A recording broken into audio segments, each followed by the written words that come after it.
First of all, I want to get your thoughts on whether you think this wall of money, this flood of money that's coming into ESG funds, does that trump concerns about valuation in a tightening cycle? I think we're actually seeing the rationalization of the group right now. We saw this money really start to impact valuation starting in late 2019 and then really again in the middle of 2020. And we saw it peak out really in January of this year. And we've seen the rationalization through the balance of this year.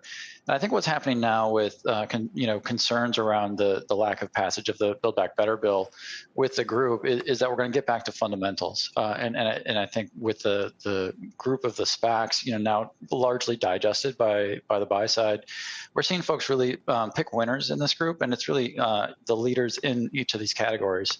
So as we look at this capital getting deployed, we're looking at folks with best practices from a management perspective as well as technology perspective, and we think that actually is going to drive stocks and some differentiation amongst the top 20 or 25% of the companies in this group to really take an excess market share going forward. You've got a lot of names on your list in this note column, but I want to focus on a couple in particular that are down significantly on a very up year in general for technology, particularly high valuation technology in this space. Plug Power is down 17% this year. Westport's down 56% year to date. And I'm wondering what you see as catalysts for these names in particular. So both those names are really leveraged to the hydrogen economy going forward. Plug is really going to be a hydrogen fuel company on a go-forward basis as it leverages its fuel cell technology. And Westport is leveraging its high-pressure direct injection technology into Class 8 trucks and even Class 7 trucks, we think, for internal combustion engines really using hydrogen as a fuel.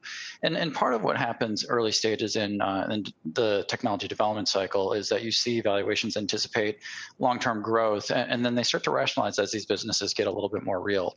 And we think that digestion has really happened this year. And right now we're seeing some bottom fishing, particularly with Westport that had some hard rationalization around its core business in natural gas that we think really starts to become less of the story next year. And as hydrogen really starts to take the mantle for those guys.